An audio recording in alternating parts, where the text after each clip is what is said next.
નમસ્કાર દર્શક મિત્રો, સ્વાગત છે તમારું કિસાન ખબર યોજના યુટ્યુબ ચેનલ પર। દર્શક મિત્રો, આજે આપણે આ વિડીયોમાં વરસાદને લઈ મહત્વના સમાચાર જાણવાના છીએ। વીજળીના કડાકા ભડાકા સાથે ધોધમાર વરસાદ ખાબક્યો। નારોલથી વિશાલા તરફ જતા રસ્તા પર ભરાયા પાણી। અમદાવાદ સહિત ગુજરાતના મુખ્ય સમાચાર। અમદાવાદમાં મોડી રાતે વીજળીના કડાકા ભડાકા સાથે ધોધમાર વરસાદ ખાબક્યો હતો, જેના કારણે અનેક રસ્તાઓ અને સ્થળોએ પાણી ભરાયા છે। વરસાદી પાણી ભરાતા વહેલી સવારે ઓફિસ જતા લોકોને હાલાકીનો સામનો કરવો પડ્યો હતો। અમદાવાદના નારોલથી રસ્તા પર જાણે નદી વહેતી હોય તેવા દ્રશ્યો જોવા મળે છે। નારોલથી વિશાલ તરફ જતા રસ્તા પર ઘૂંટણસમા પાણી ભરાયા છે। રસ્તા પર પાણી વહેણ શરૂ થતાં અનેક વાહન ચાલકો અટવાયા હતા અને કેટલાક વાહનો પાણીમાં બંધ થયા હતા। વિરાટનગરમાં ખાબક્યો 4 ઇંચ વરસાદ। અમદાવાદમાં અઢી રાત્રે શહેરમાં વરસાદે તોફાની બેટિંગ કરી નાખી।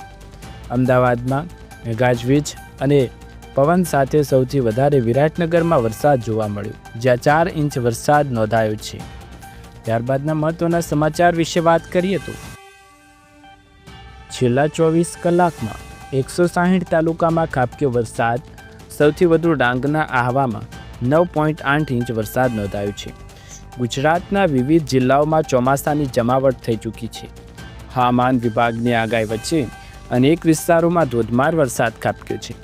જો છેલ્લા 24 કલાકમાં વરસાદની વાત કરીએ તો ગુજરાતના 160 તાલુકામાં ધોધમાર વરસાદ ખાબક્યો છે, જેમાં સૌથી વધુ ડાંગના આહવામાં 9.8 ઇંચ વરસાદ ખાબક્યો છે। 34 તાલુકામાં 7.7 ઇંચ વરસાદ નોંધાયો। આ ઉપરાંત વલસાડના કપરડામાં 9.5 ઇંચ વરસાદ ખાબક્યો। ડાંગના વધાઈમાં પણ 7.7 ઇંચ વરસાદ। આ ઉપરાંત સુબીરમાં 7.1 વરસાદ, વલસાડના ધરમપુરમાં 6.6, નવસારીના વાસંદામાં 6.3, જ્યારે 24 કલાકમાં 34 તાલુકામાં 2 ઇંચ કરતાં વધારે વરસાદ ખાબક્યો છે, જ્યારે 71 તાલુકામાં 1 ઇંચથી વધુ વરસાદ ખાબક્યો છે। હવામાન વિભાગની આગાહી અનુસાર આજે પણ અમુક વિસ્તારોમાં રેડ એલર્ટ જાહેર કરવામાં આવ્યું છે। ભારેથી અતિભારે વરસાદની આગાહી। હવામાન વિભાગની આગાહી અનુસાર આજે ગુજરાતમાં સાર્વત્રિક ભારે વરસાદને આયદાણની સંભાવના વ્યક્ત કરવામાં આવી છે। 21-22 જૂન કેટલાક ભાગોમાં મધ્યમ વરસાદ પડે તેવી આગાહી કરવામાં આવી છે।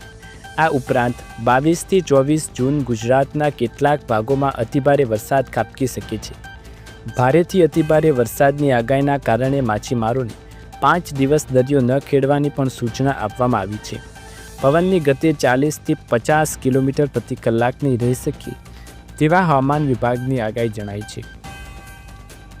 હવામાન વિભાગની આગાહી અનુસાર આજે રાજ્યના અનેક વિસ્તારોમાં અતિભારે વરસાદ પડવાની શક્યતા છે।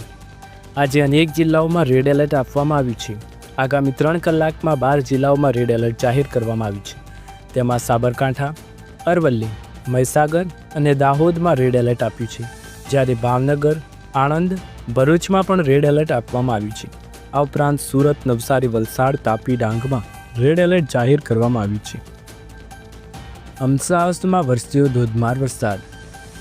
બોપલના સ્ટાર્લિંગ સિટીમાં 1 થી 2 ફૂટ સુધી પાણી ભરાયા છે। ભારે વરસાદથી રેલવેના પરીક્ષાર્થીઓ હેરાન છે। સ્ટાર્લિંગ સિટીમાં આવેલી શાળાઓમાં પરીક્ષા કેન્દ્ર છે। પરીક્ષા કેન્દ્ર પહોંચવામાં ઉમેદવારોને હાલાકી થઈ રહી છે। દર્શક મિત્રો, આ હતા વરસાદને લઈ મહત્વના સમાચાર। તમને વિડીયો પસંદ આવે તો વિડીયોને લાઇક, શેર, કમેન્ટ કરો। ચેનલ પર નવા હોય તો ચેનલને સબસ્ક્રાઇબ કરી બેલ આઇકન જરૂર દબાવો। આવા જ અવનવા વિડીયો જોવા માટે આપણી ચેનલ સાથે જોડાયેલા રહો। ફરી એકવાર નવા વિડીયોમાં મળીશું। ત્યાર સુધી તમારા બધાનો આભાર।